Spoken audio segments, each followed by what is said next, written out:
그리고 또 말세에는 사람의 유혹을 받지 않도록 주의해라 라고 하는 말을 합니다. 말세에는 인본의 논리에 미혹돼서는 안 된다는 거죠. 인본의 논리.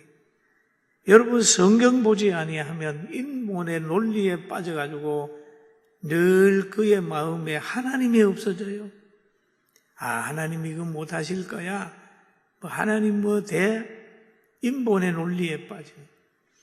환경에 빠져버리는 거예요. 그러니까 늘 성경을 보면서 자기 논리에 세상의 모든 간섭에 인본의 논리에 빠지지 않으려면 아침마다 시간마다 성경을 보면서 하나님의 말씀에 빠져들어가야 되는 거죠. 빠져들어. 이거는 목사도 그래야 되고 장로도 그래야 되고 권사도 자꾸 빠져들어가야 돼요. 그런데 직분만 가지고 있으면서 성경을 안 보면 환경에 빠져버립니다.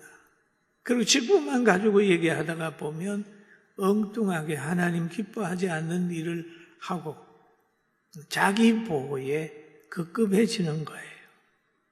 사람의 평가를 두려워하는 것보다 성경 말씀을 먼저 생각해야 하나님의 사람이에요. 종이 동네 사람 먼저 의식하면 안 돼요. 종은 자기를 세운 주인을 먼저 생각해야 되는 겁니다. 오늘날 교회도 마찬가지입니다. 그리스도에 지체된 우리들은 우리의 머리 대신 예수 그리스도에 대한 관심이 먼저 있고 그분의 지시에 따라 살아가게 되면 그리스도인으로 살지만 그분 관심 없이 세상의 모든 것에 관심이 있어버리면 사람 의식하다가 그리스도를 떠나게 되는 거예요. 신앙이 넘어지는 거예요. 여러분, 우리는 그리스도의 사람인 것을 기억하게 되길 주의 이름으로 축원합니다. 아멘. 예수님 당시에도 큰 무리와 제사장들이 막 여론을 예수님이 잘못됐다고 막 만들어놨어요. 여론을 많이 만들어.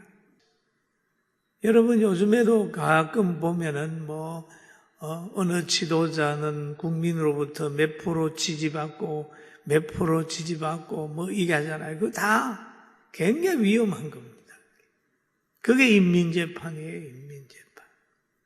그걸 보면서 그것이 무슨 기준인 것처럼 얘기하는데 아무것도 아니에요. 공산주의가 인민재판 하잖아요. 네?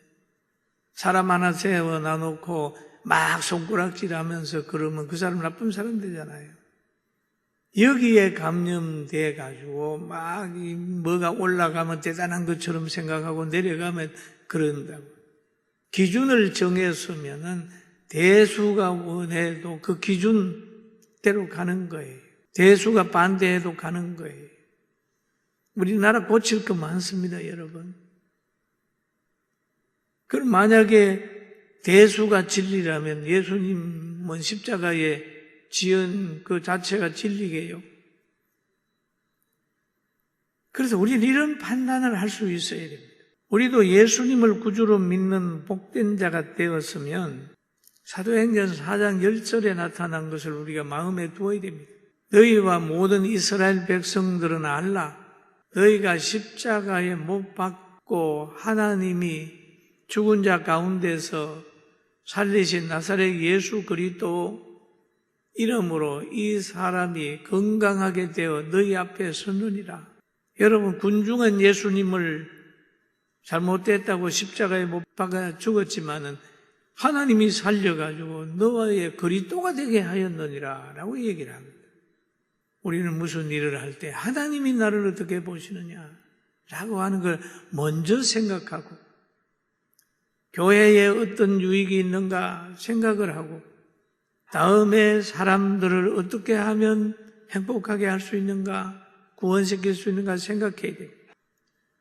그러나 하나님 떠나서 나에게 명예의 유익이 있는가 물질의 유익이 있는가 이걸로 생각하게 되면 사람의 생명을 아끼지 않는 악한 사람이 되는 거예요. 정치가 중에도 보면은 백성들은 안중에도 없이 자기의 모든 것만 생각하니까 백성들을 아끼지 않는 겁니다.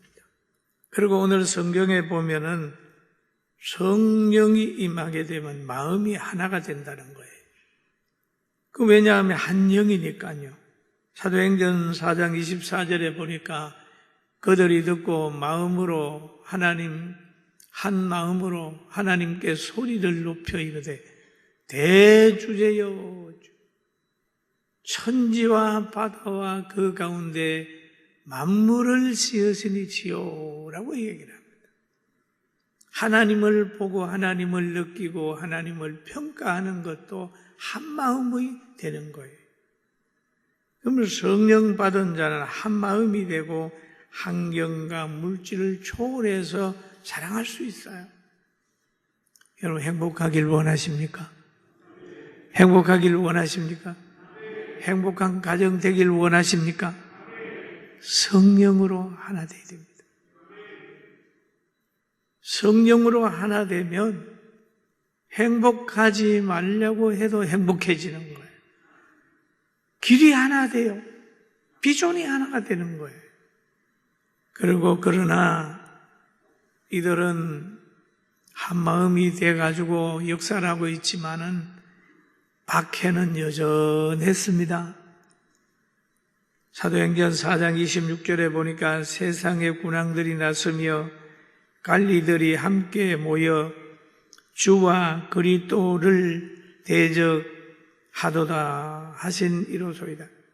대적하다. 그리스도를 대적하니까 믿는 사람을 대적하는 거죠. 그러나 대적받은 이들은 열심히 기도로 극복을 했어요. 그러니 하나님이 사도들에게 능력을 주는 겁니다. 여러분 박해를 이기면 능력을 받아요. 능력을 줬어요.